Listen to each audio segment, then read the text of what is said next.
Hola, ¿qué tal? Muy buenas tardes a todos. Los saludamos con gusto y les damos la bienvenida al videochat del día de hoy, que va a tratar sobre la resolución miscelánea fiscal 2019. Mi nombre es Carlos Antonio Ibáñez Belmo, soy administrador de apoyo jurídico del servicio al contribuyente, y mi compañero Rodrigo Rivera Mendoza, subadministrador de apoyo jurídico de servicios al contribuyente.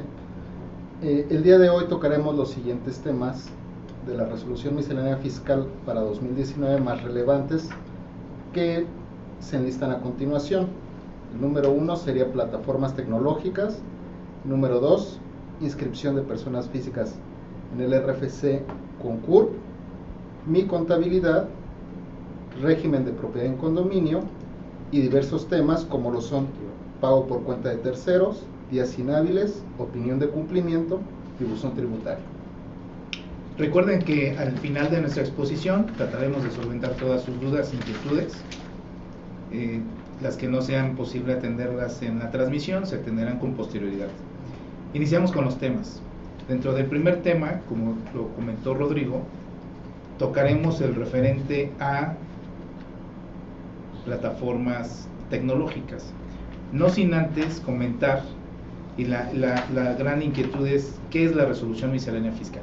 Bueno, la resolución miscelánea, como ustedes saben, es el compilado de disposiciones administrativas de carácter general, a través de las cuales la autoridad emite facilidades.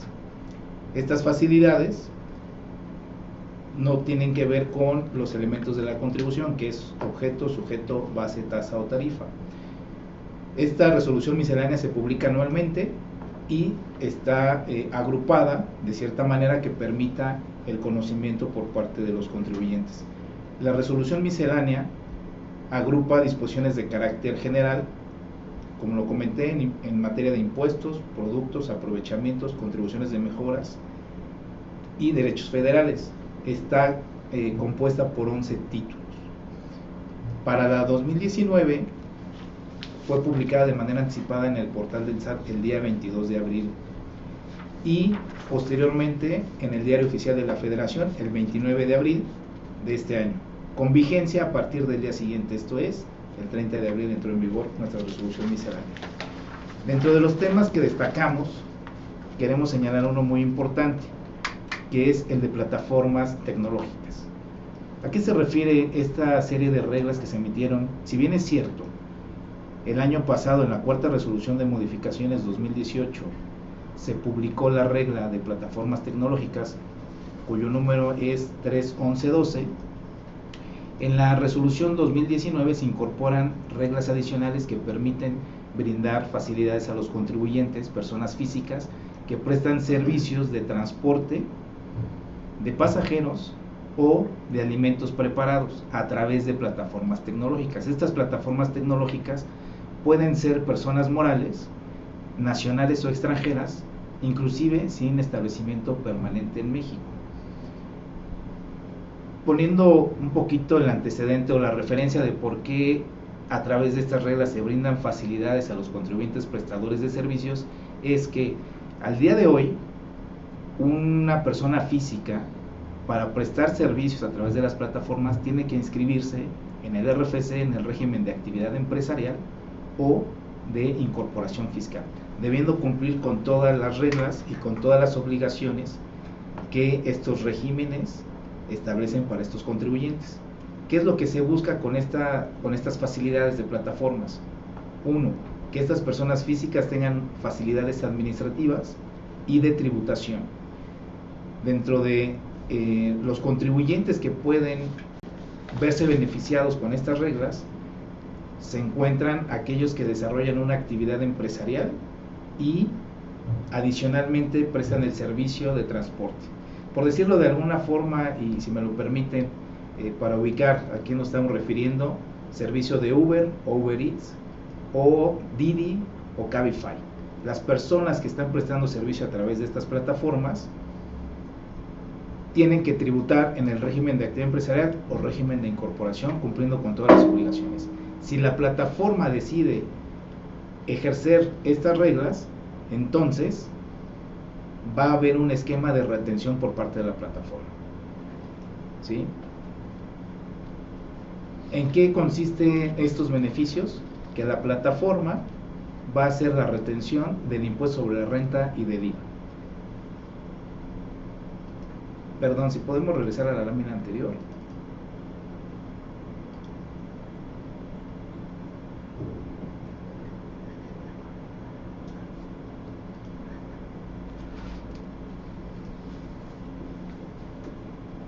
Gracias.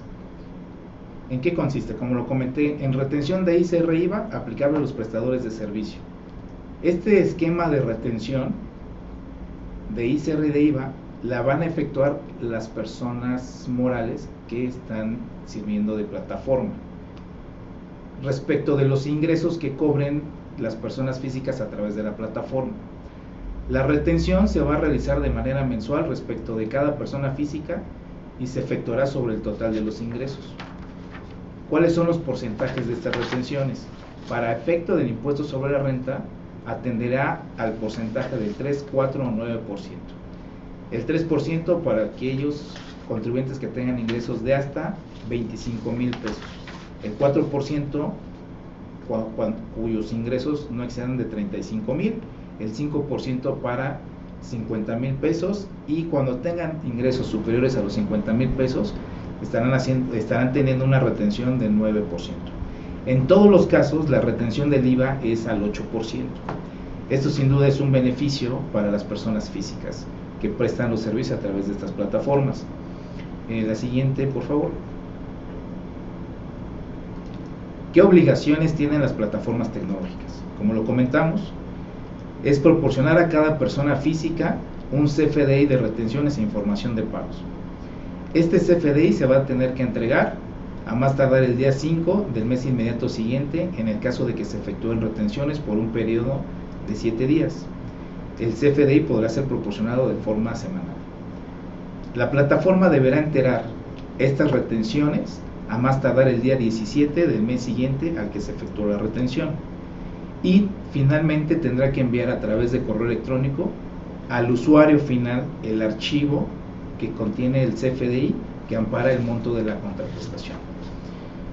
Siguiente lámina, por favor.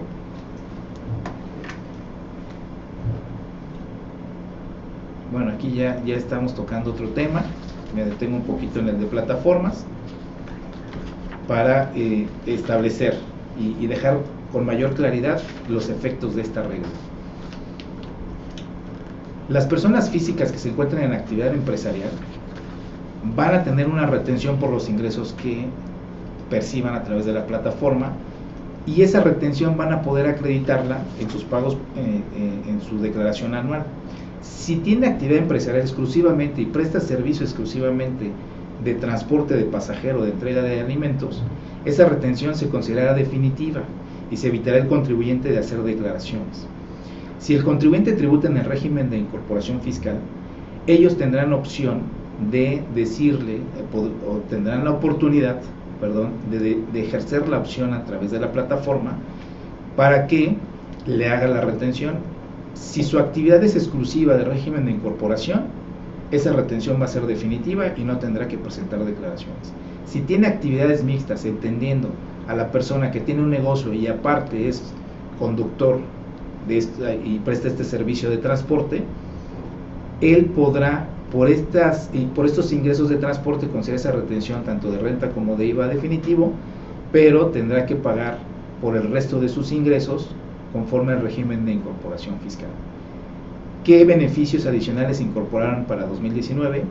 Que las plataformas que cumplan con sus obligaciones correctamente y proporcionen la información al SAT en los plazos que señalamos, van a evitar que las personas físicas realicen una actualización de obligaciones, ¿sí? Estas personas físicas se verían ya relevados de presentar avisos ante el RFC, toda vez que con la información que proporcionan las plataformas el SAT va a actualizar esa información. También se establece a través de estas reglas que las personas físicas del régimen de incorporación pues van a tener el derecho de manifestar a la plataforma si deciden ejercer la opción o no. En caso de que decidan también salir de este esquema de retención, tienen la facilidad de hacerlo presentando los avisos al RFC de actualización de obligaciones. Finalmente, aquellos contribuyentes, y se complementa el paquete de reglas de plataformas, aquellos contribuyentes que ya hayan ejercido la opción prevista en el artículo 23 del Código de la Ley de Ingresos de la Federación, podrán ejercer por única ocasión, cambiarse, es decir, ellos están tributando en el régimen de incorporación con el beneficio de la Ley de Ingresos, pueden ejercer la opción de cambiar a este esquema de retención a través de la plataforma tecnológica. Con este paquete de reglas que se incorporan con los numerales de la 3.11.12 a la 3.11.18, se establece un esquema de tributación novedoso de mucha facilidad para aquellos contribuyentes que están prestando servicios a través de las plataformas tecnológicas.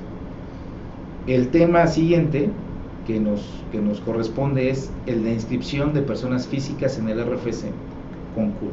Esta regla ya es de años atrás, es una facilidad que brinda el SAT para que las personas físicas puedan realizar su inscripción al RFC sin tener que acudir de manera presencial a una oficina desconcentrada. ¿Qué necesitan? Tener una clave CURP validada. El beneficio se establecía para contribuyentes mayores de 18 años y pueden hacer la inscripción en el RFC asignando cualquier clase de obligación fiscal.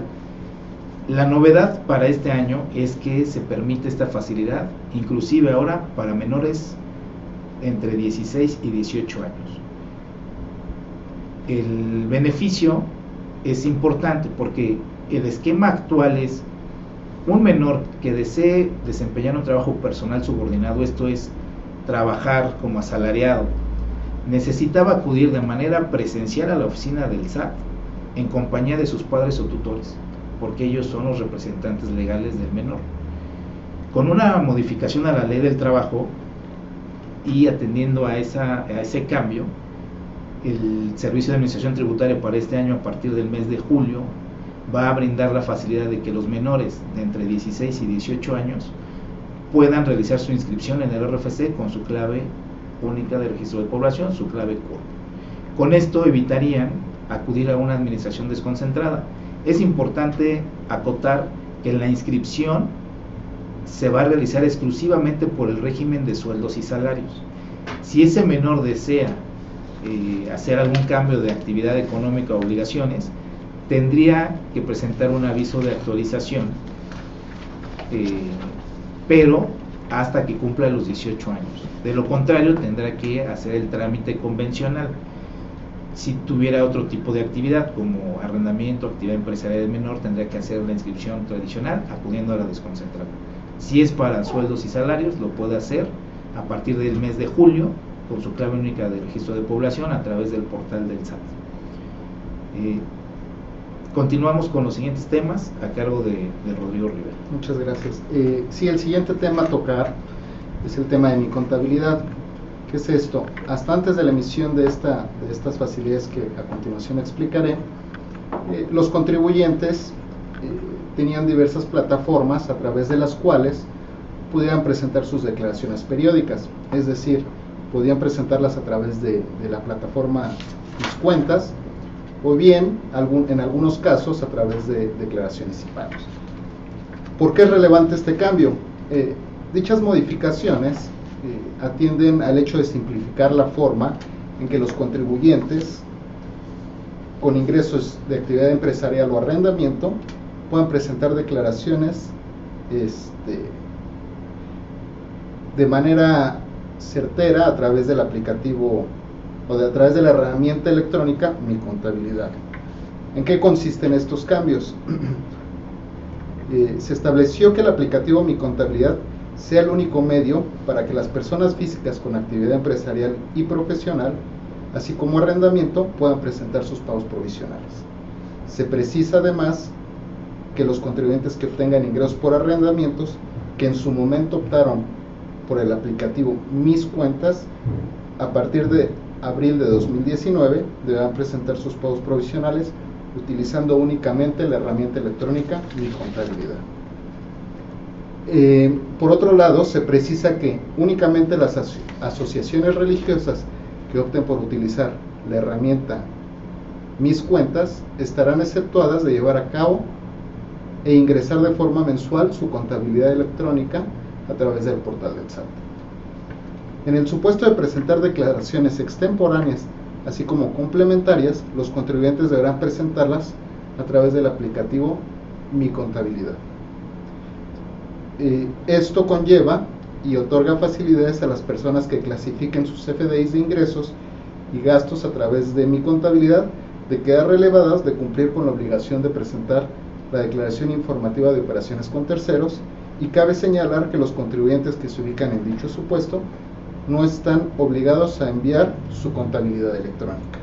Esto se encuentra plasmado en la regla 28125, y finalmente es preciso señalar que el artículo 34 transitorio establece que aquellos contribuyentes que hayan presentado pagos provisionales de impuesto sobre la renta o definitivos de IVA correspondientes a los meses de enero, febrero y marzo de 2019 utilizando el aplicativo electrónico Mis Cuentas, no deberán presentar declaraciones complementarias por dichos meses.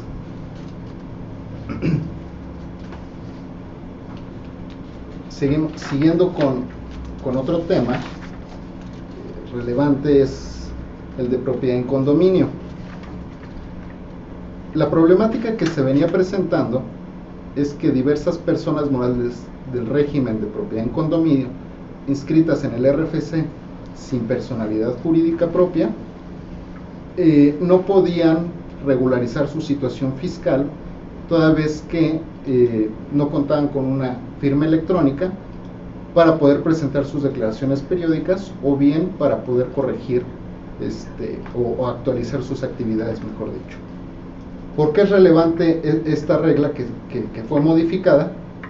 Es decir, si bien es cierto ya existía dicha regla y en la cual se preveía que personas morales del régimen de propiedad en condominio que se les reconocía personalidad jurídica propia por sus legislaciones locales pudieran tributar en el título 3 de la Ley de Impuesto sobre la Renta, también lo es que no existía una forma de regularización por parte de aquellas personas morales de régimen de propiedad en condominio que sus legislaciones locales no les reconocen personalidad jurídica propia.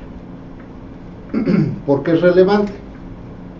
Permite a aquellos condominios de casa habitación inscritos en el RFC que no tienen personalidad jurídica propia que soliciten la cancelación de manera retroactiva y con ello puedan corregir su situación fiscal. Es decir, el cambio básicamente se circunscribió con el objeto de apoyar y regularizar a las personas morales de régimen de propiedad en condominio de casa habitación que se ubican en entidades federativas en las que sus legislaciones locales no les reconocen personalidad jurídica propia y que tienen activas obligaciones fiscales en el RFC. Es decir, aquellas que no hayan realizado actividades por las que obtengan ingreso gravable en un periodo por lo menos de 5 años, se otorga la opción para que puedan solicitar su cancelación de manera retroactiva por los últimos 5 ejercicios previos a la solicitud. Es decir, estamos hablando de contribuyentes que no hayan tenido actividad económica durante el ejercicio 2018, 2017, 2016, 2015 y hasta 2014.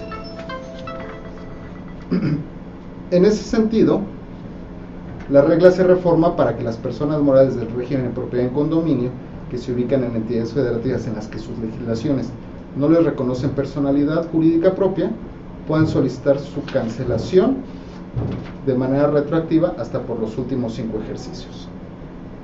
Para tal efecto, la solicitud de cancelación se llevará a cabo mediante la presentación de un escrito libre en el que, bajo protesta de decir verdad, manifiesten 1. La fecha en que dejaron de realizar dichas actividades y que a partir de esa fecha no han emitido CFDIs. 2. Que no han presentado declaraciones periódicas relacionadas con dichas actividades y que no han sido reportadas por terceros. Y finalmente, que no han obtenido ingresos gravables en los últimos 5 años. Para tal efecto pueden anexar la documentación soporte que consideren pertinente. Continuando con los siguientes temas, les cedo la palabra a Carlos. Muchas gracias, Rodrigo. La siguiente lámina, por favor. La siguiente. El tema que nos ocupa ahorita es el pago de erogaciones a través de terceros o por cuenta de terceros, regla 27113. ¿Qué importancia tiene esta regla? Aclara y brinda certeza a los contribuyentes que realizan operaciones por cuenta de terceros, para que esas erogaciones puedan ser deducibles y el IVA acreditable. Debido a que los pagos de erogaciones por cuenta de terceros es una práctica recurrente entre los contribuyentes, como es el caso de los viáticos, por lo que era necesario precisar el tratamiento fiscal en el caso de que los mismos se paguen por adelantado y también cuando estos sean reintegrados a la persona que realiza el gasto con posterioridad. Se establecen en esta regla dos procedimientos. El primero es cuando se realicen las erogaciones y posteriormente estas sean reintegradas. Ahí lo que nos establece la regla es el contribuyente que realice la erogación por cuenta del tercero va a solicitar el comprobante fiscal digital a nombre del contribuyente y el contribuyente tendrá que hacer el reembolso del dinero a través de un cheque o de una transferencia electrónica. El esquema siguiente es cuando se entregan el importe o el dinero de manera previa, el contribuyente también a través de un cheque o de una transferencia electrónica a una cuenta exclusiva de ese contribuyente que va a tener para hacer estos pagos por cuenta de terceros, va a hacer la transferencia. Ya teniendo el tercero el recurso en su cuenta bancaria, va a hacer los pagos y a solicitar los comprobantes fiscales digitales por internet a nombre del contribuyente. Se establecen algunas reglas o candados para evitar un acreditamiento indebido o una deducción indebida, donde señala que el tercero pues no va a poder utilizar o realizar el acreditamiento del IVA que se haya trasladado en estos comprobantes fiscales, permitiendo que el contribuyente que hizo la erogación pues tenga este beneficio de la deducción y el acreditamiento. Siguiente lámina, por favor. Una regla que también consideramos importante señalar es la modificación que tuvo la regla 216, que nos habla de los días inhábiles. Esto es importante tener en cuenta a los contribuyentes para sus trámites ante la autoridad fiscal o el cómputo de plazos. Importante destacar que dentro de los días que se declararon inhábiles se encontró el 18 y 19 de abril y el primer periodo vacacional de la autoridad fiscal general va a ser el comprendido entre el 15 y el 26 de julio de 2019. Importante, ¿por qué? Porque es un periodo general que, como ustedes saben, en este periodo pues no corren los plazos y las oficinas permanecerán cerradas. No obstante, pues la gente que quede de guardia o la gente necesaria para continuar con el trabajo correspondiente. Los otros dos puntos los comentará Rodrigo. Muchas gracias. Un punto relevante en esta publicación anual de la Resolución Miscelánea Fiscal es la obtención de cumplimiento de obligaciones fiscales. La obtención de opinión de cumplimiento de obligaciones fiscales que se encuentra contemplada en la regla 2127, en la cual se hicieron algunos ajustes en beneficio de los contribuyentes. Es decir, resulta relevante este cambio para que los contribuyentes que tienen operaciones y que se encuentran al corriente en sus obligaciones fiscales tengan la certeza de que con quienes están llevando a cabo dichas operaciones también se encuentran al corriente y no corran ningún riesgo para posteriormente realizar alguna corrección en su situación fiscal por haber llevado a cabo operaciones con contribuyentes con operaciones inexistentes. Esto es siguiendo la línea de que con quien estamos contratando es una persona que se encuentra al corriente en el cumplimiento de sus obligaciones y es cumplido en las mismas. En ese sentido, se modificó la regla para favorecer la transparencia en las relaciones comerciales entre particulares y con entes públicos. Los particulares podrán dar la autorización para que las personas con las que realicen operaciones comerciales consulten que estos se encuentran al corriente con sus obligaciones fiscales. Es decir, se dota a los contribuyentes para efecto de permitir que su opinión de cumplimiento sea pública y sea consultada por cualquier persona. En ese sentido, la regla se reforma para que los contribuyentes otorguen su consentimiento para que las personas con las que realicen operaciones comerciales revisen si el resultado de la opinión de sus obligaciones fiscales es favorable. Otro punto que queremos destacar en esta publicación de la resolución miscelánea fiscal es el correspondiente al buzón tributario. La siguiente lámina, por favor. Es decir, se habilita el buzón tributario para la solicitud de pago en parcialidades. Esta medida permitirá otorgar certeza jurídica a los contribuyentes acerca del medio a través del cual deberán presentar dicha información. Se incluye como requisito que los siguientes trámites que se presenten a través de buzón tributario se encuentra debidamente habilitado. Estos trámites son los siguientes: solicitud para pago a plazos, solicitud de la forma oficial para realizar el pago en parcialidades o diferido, la solicitud para el pago a plazos flexibles en el ejercicio de facultades de comprobación, la solicitud para dejar sin efectos una autorización de pago a plazos y finalmente la solicitud del monto a corregir previo a la presentación de la solicitud de pago en parcialidades. Continuando con los puntos relevantes, me gustaría señalar que en este punto se habilita el buzón tributario para tener un canal de comunicación con los contribuyentes de manera directa y certera, y no se genere la inquietud de a través de qué medios se tendrá comunicación con la autoridad fiscal en el caso de la solicitud de pago a plazos.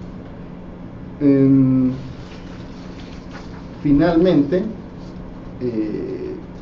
me gustaría resaltar el hecho de que, como bien lo señaló el licenciado Carlos, las reglas que se emiten anualmente pues es un compilado de beneficios a favor del contribuyente que se encuentran estructuradas de manera sistemática para su mejor comprensión por parte de los contribuyentes, y que, pues si bien es cierto, este es un pequeño resumen de las últimas modificaciones, se les invita a que la consulten de manera recurrente, toda vez que a través del año se encuentra en constante actualización en beneficio siempre de los contribuyentes y de la aplicación correcta de la legislación fiscal.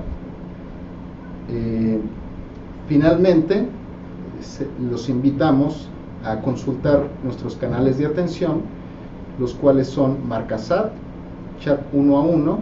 Además tenemos también las redes sociales, que son Twitter, SAT-MX, Facebook, SAT México, YouTube, SAT-MX, y nuestros portales sat.gov.mx, así como gov.mx/SAT.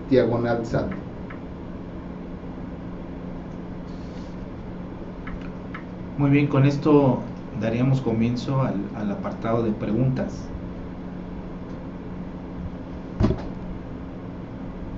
Hola a todos, buenos días. ¿Ya entró en vigor la RMF 2019? Sí, como lo comenté en la exposición, la Resolución Miscelánea Fiscal 2019 fue publicada de manera anticipada en el portal de internet del SAT el día 22 de abril y en el Diario Oficial el 29, entrando en vigor al día siguiente. Hay ciertas reglas que tienen una vigencia o se establece alguna entrada en vigor posterior, pero son las menos. La resolución miscelánea entró en vigor el 30 de abril de este año. Siguiente pregunta, por favor. Rodrigo. Georgina Fuentes dice: buenas tardes, ¿me pueden proporcionar el soporte legal de las obligaciones de las apps como Uber? Gracias. Bueno, el soporte legal de las aplicaciones como tal se encuentra en cada una de las legislaciones, es decir, en la ley del impuesto sobre la renta existe obligaciones de contribuir por los ingresos que se obtengan. No necesariamente existe una disposición específica para las plataformas tecnológicas, es decir, tanto en impuesto sobre la renta como en la ley del IVA por los actos o actividades que se lleven a cabo, se encuentran grabados dichas operaciones y dichos ingresos. Ahí encontraremos el soporte legal de las retenciones que se les realizan a aquellas personas físicas que prestan el servicio de transporte de personas o de alimentos. Sí, ahí se me permite Sí, claro. abundar, Rodrigo. La pregunta va enfocada a las obligaciones efectivamente de las apps. Recuerden que una app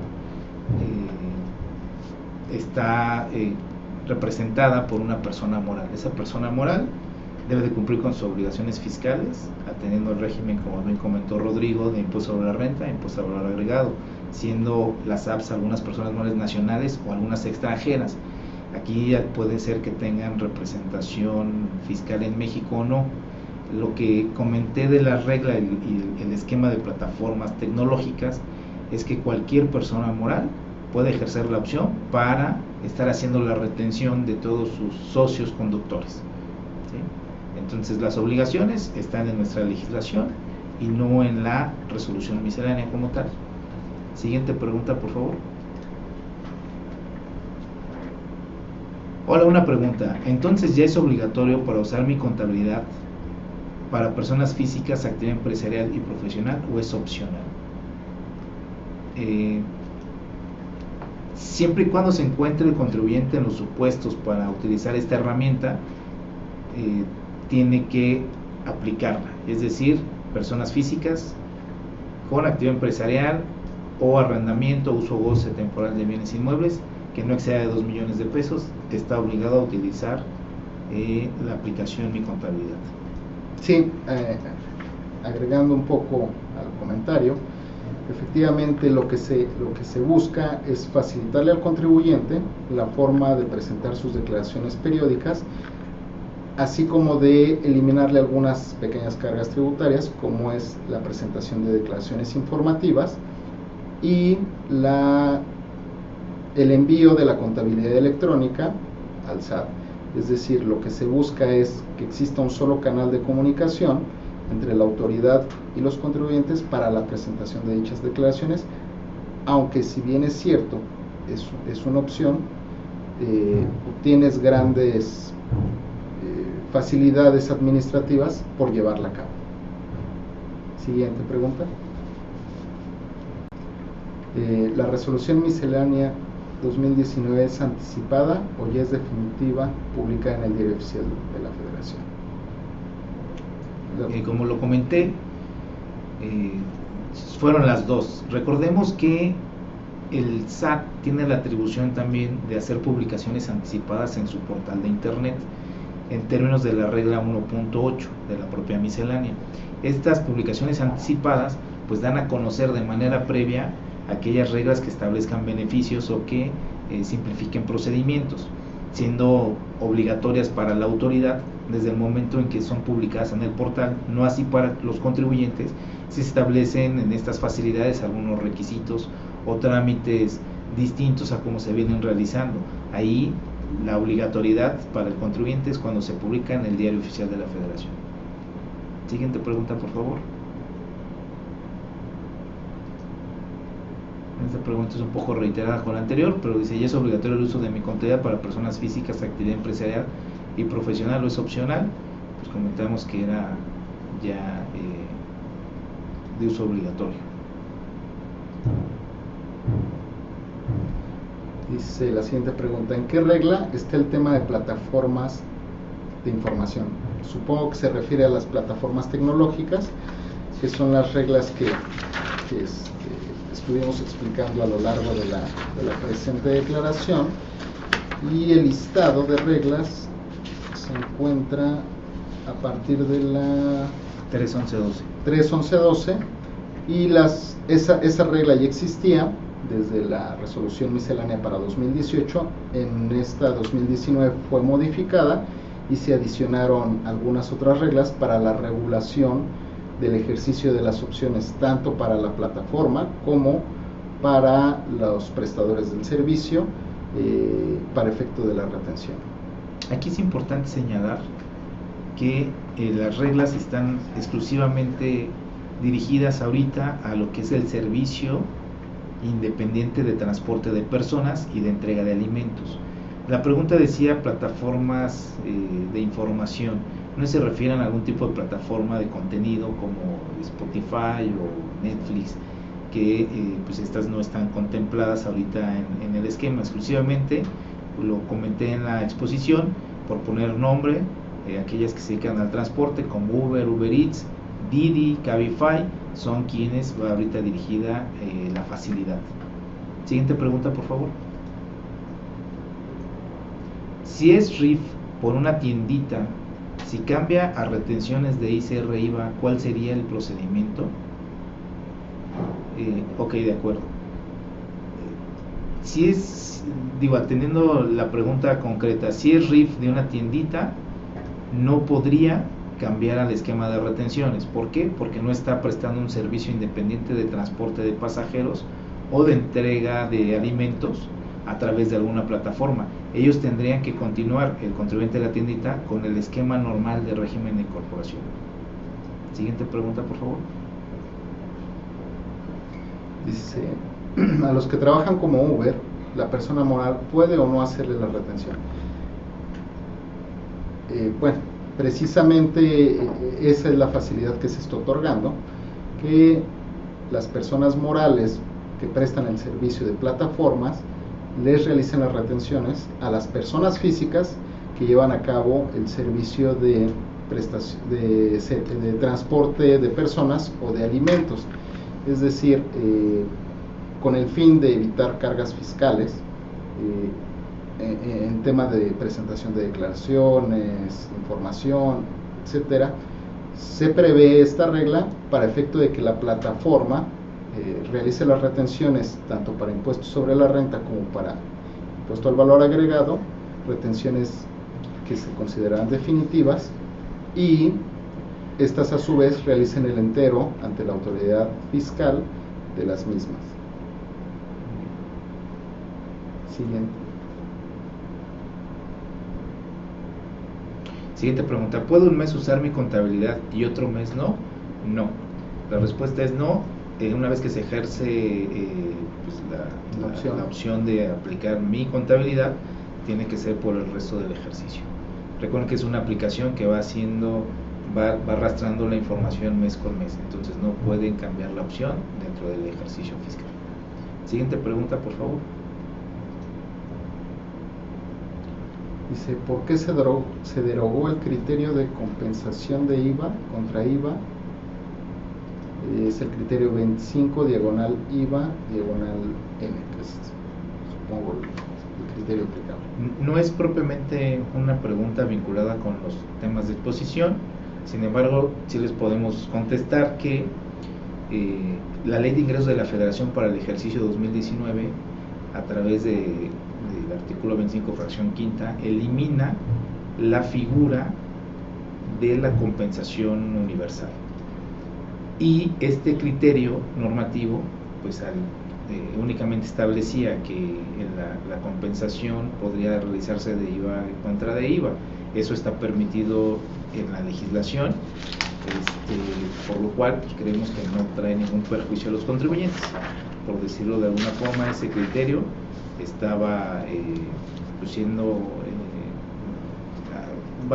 lo aclaraba la propia legislación y no le causa ningún perjuicio el que sea derogado, que pueda compensar IVA contra IVA. Siguiente pregunta, por favor.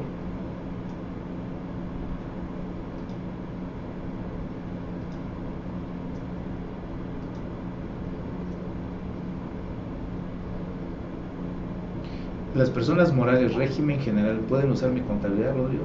Sí, efectivamente, lo que está encaminado en estas reformas es para que todos aquellos contribuyentes, en el afán de tener un solo canal, utilicen dicha herramienta electrónica. Por lo tanto, las personas morales también pueden utilizar dicha herramienta. Muy bien, pues esperamos todas sus preguntas. Les recordamos que las mismas van a ser atendidas a través de nuestro canal de chat. Y pues bueno, no nos queda más que agregar que despedir nuestro video chat del día de hoy. Nuestros asesores, como lo comenté, seguirán al pendiente de monitorear todas sus dudas a través de nuestros diferentes canales de atención. Agradecemos a todas las personas que nos acompañaron, como cada jueves en el video chat. No olviden suscribirse a nuestro canal SAT MX, donde encontrarán distintos videos de su interés. Muchas gracias, buenas tardes. Hasta luego.